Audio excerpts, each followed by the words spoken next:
Julie Newmar filed a patent in 1977 that changed the way women dress forever. She did have a bigger secret, though. She has been quiet about the deadly neighbor fight that cost her millions for 91 years, but now she is speaking out. The terrible attack she never told anyone about. When she was at the height of her fame, she just disappeared. She has been scared to tell this story for 60 years.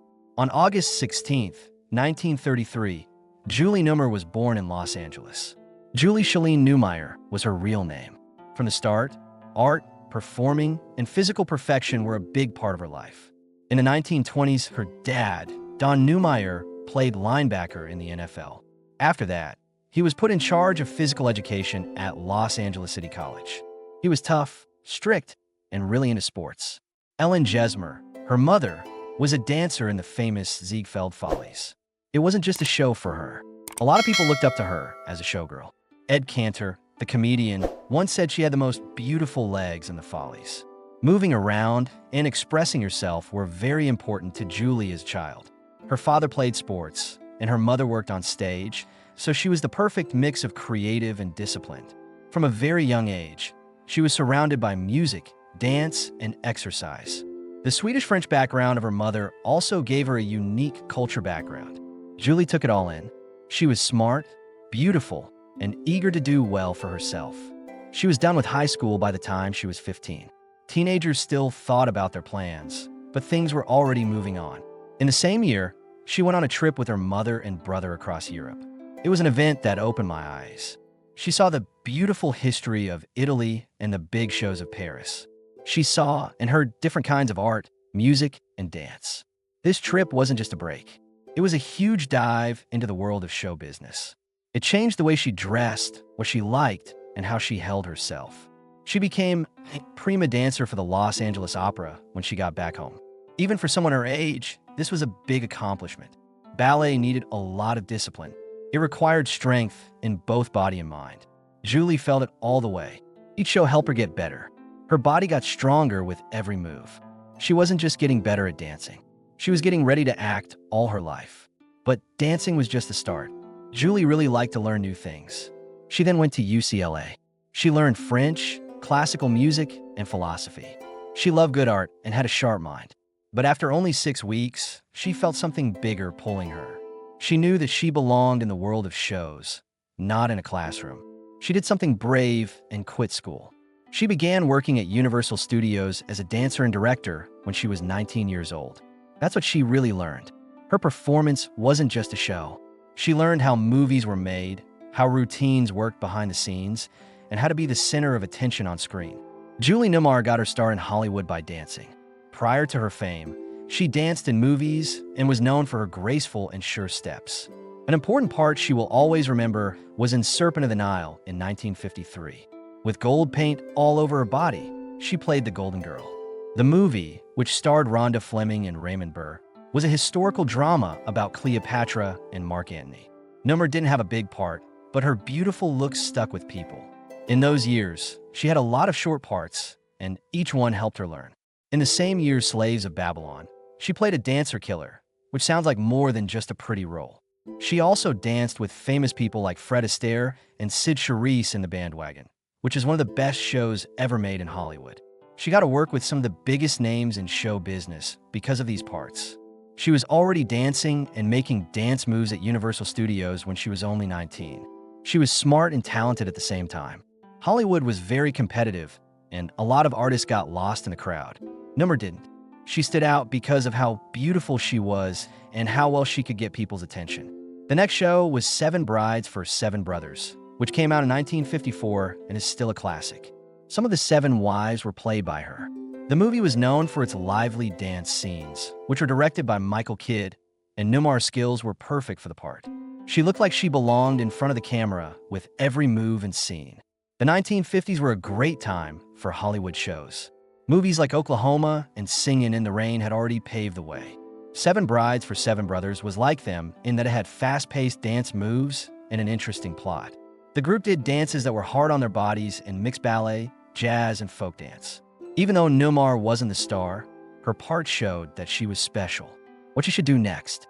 She made her stage debut in Silk Stockings, a musical with Hildegard Neff and Donna Mesh in 1955. Vera, the ballerina, was a part that fit her perfectly. The live show was different from the movie. There were no cuts or second takes. There was just the crowd and the stage. It was hard, but she did great at it. In 1956, she played a part that would make or break her Broadway career. Her role as Stepiffian Jones in Lil Abner, a show based on the well-known comic strip, was very good. They didn't say much, but that didn't matter. Newmar made sure that Stepiffian Jones would be remembered for a long time. People couldn't stop talking about her, even though she was only there for 3 minutes. Critics liked how she looked. She wasn't just acting out the part. She became it. Lil Abner was a great fit for how Broadway was changing. The bar was being raised by musicals like West Side Story and My Fair Lady. The tone of Lil Abner was lighter and funny, but it still stood out. People talked about Newmar's act for years. So much so that when the show was turned into a movie in 1959, she was asked to play the same part again. It wasn't over for her in the acting world. In 1958, she took on a new task in her marriage. In a performance that was both funny and seductive, she played the Swedish temptress Katrin Sveg. People had always been interested in her, but now she was showing that she could do more than just be there to keep their attention. Then her career's most important moment came. As the lead actress in a show, she won the Tony Award. It was a big change. She was much more than just a dancer or a pretty face on stage. She was famous. It meant more than just getting noticed to win a Tony. It meant she was there. It meant that all the small parts, dance acts, and hard work had paid off with something bigger. She had shown that she was more than just pretty. She was good at acting, could captivate, and shone in every part she played. Her work kept getting better.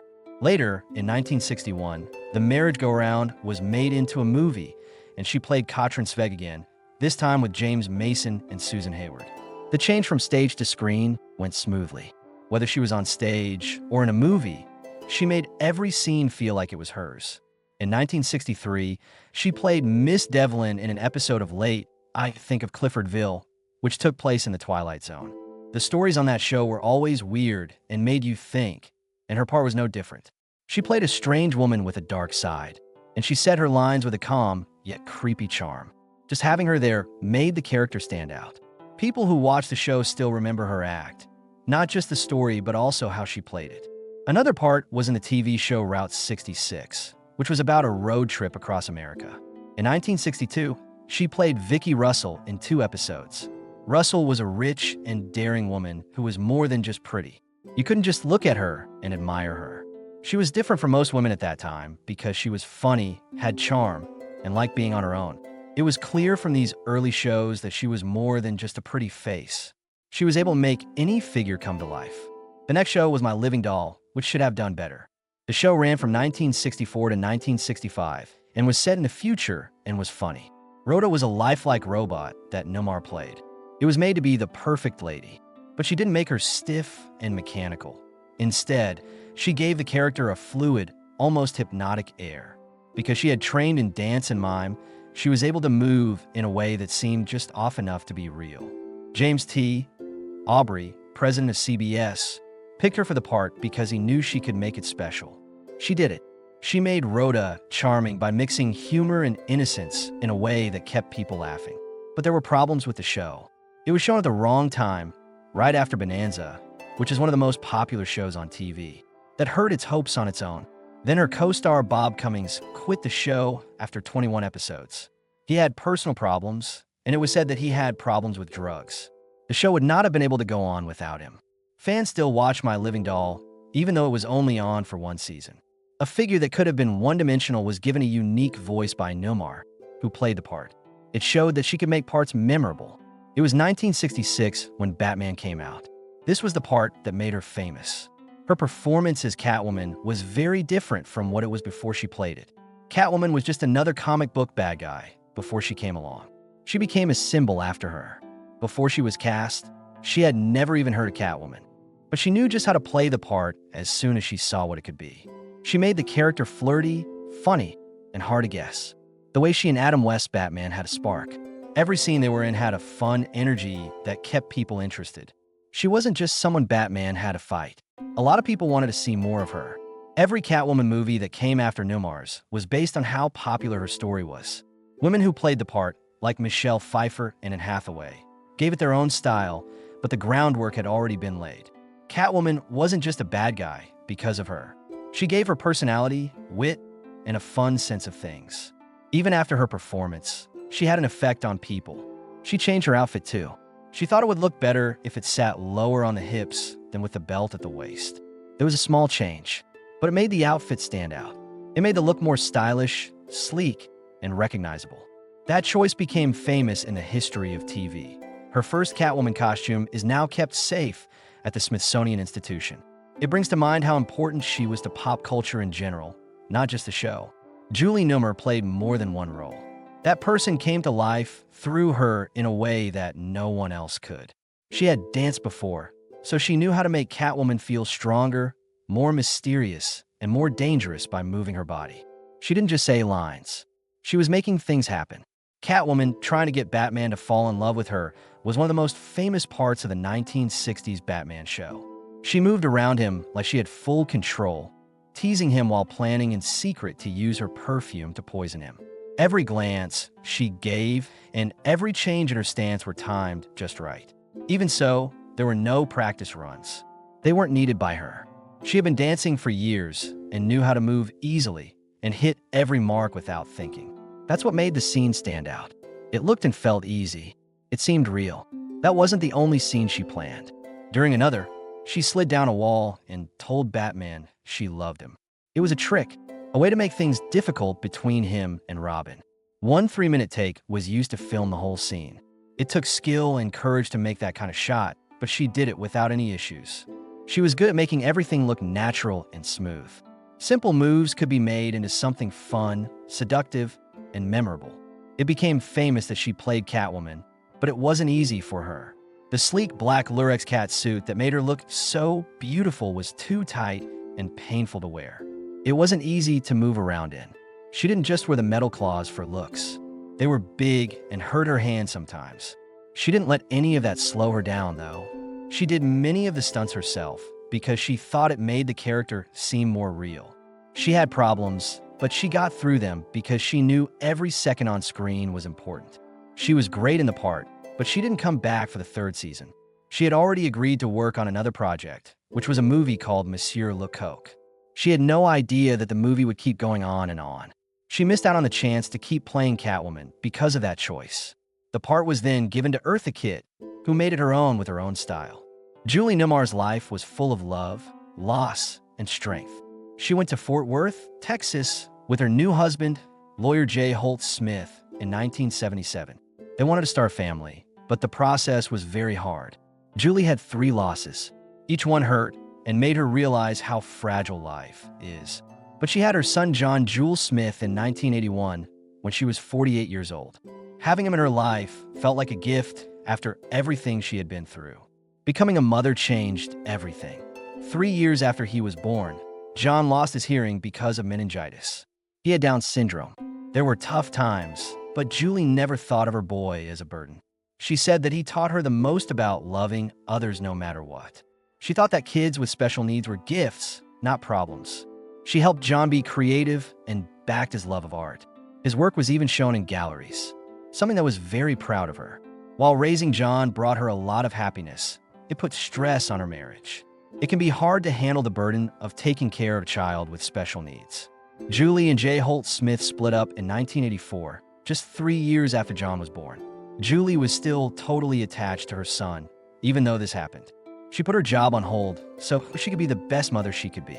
Julie had another terrible loss a long time before John was born. The younger Newmar brother died in a skiing accident in 1962. He was only 30 years old.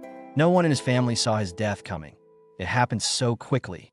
Julie loved Peter very much. He was funny, good-looking, and full of life. The hole he left behind will never go away.